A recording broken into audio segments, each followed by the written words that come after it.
So for floor, we're going to have cartwheels over the half circle mat, walking feet all the way from one side to the other. So this is a station we did on preschool last week, but since some kids moved directly from that preschool class where they've done this before, or even if they haven't done this before, it's still a really good cartwheel station, especially for beginners. On that same station for intermediate, they're going to swing their arms and bend back and fall backwards to the mat for back handsprings, which we've done this station before. Basically start sitting in a chair, an invisible chair. Swing their arms backwards, bend and fall at the same time so they land flat on their back. Make sure their head is looking for their hands. Obviously they won't be able to see it, but as long as they're using their eyeballs to look for it, that'll start to get them used to that concept, and it won't be so drastic when we actually start trying to jump backwards to our hands. And for advanced on that station, they're going to kick into a handstand in front of it, and then they're going to fall and arch to their back over it for front handsprings.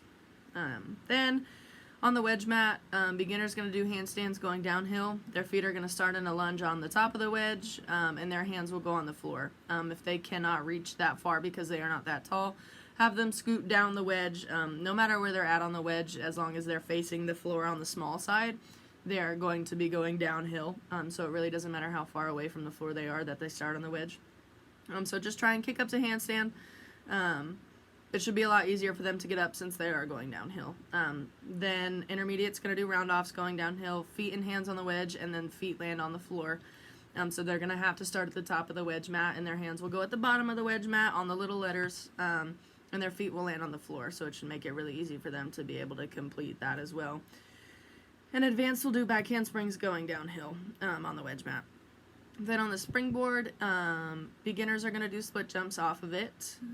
Same for intermediate.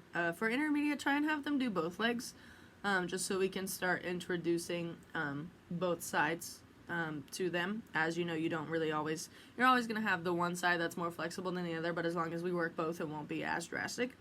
And then for advanced, they're going to do split jumps in a row on the springboard, so without falling or having to jump off or step off. See how many they can do in a row. Then they're going to do kneeling back bends, watching hands until they hit the floor. So it's a back bend but on your knees. So it allows them to bend backwards to touch the floor without the fear of falling on their head because they're standing all the way up on their feet.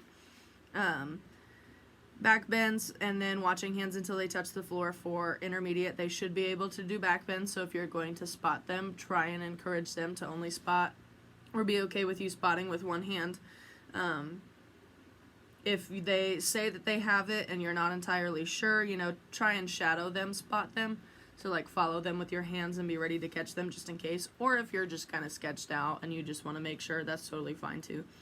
And advanced will do handstand forward rolls to stand up. Then over the yoga mat, they're going to do leaps over it with their hands on their hips for both beginner and intermediate. And advanced. In advanced, if you would like to have them step together and jump like in Excel, or if you would have them, step kick out of it, that's totally fine too. I left it blank just for your kind of own interpretation on what your kids are ready for, especially since they all know how to leap, at least decently in that class. Then lastly, they're going to do spotted backward rolls off the panel mat. So same thing as we explained in preschool. They'll start on the panel mat. On the very far side, they'll backward roll so their head is on the panel mat and their hands are on the panel mat, but then they land on their feet on the floor. For intermediate, you're going to do spotted handstand forward rolls up onto the panel. So they're going to kick with their head facing the end of the panel mat and their hands will be on the floor. And they'll start to close their shoulders, and when they close their shoulders, their head and their shoulders will hit the mat, and they'll be able to just kind of roll forward. And then advanced, they're going to do spotted back bends to hands up on the panel and then kick over onto the panel. So feet start on the floor, back bend to the panel mat, and then kick over up on to the panel mat. So it's all moving uphill, so they have to move their shoulders over their hands in order to get their center of mass then over their hands to be able to kick over, which is what a lot of kids miss when they do these.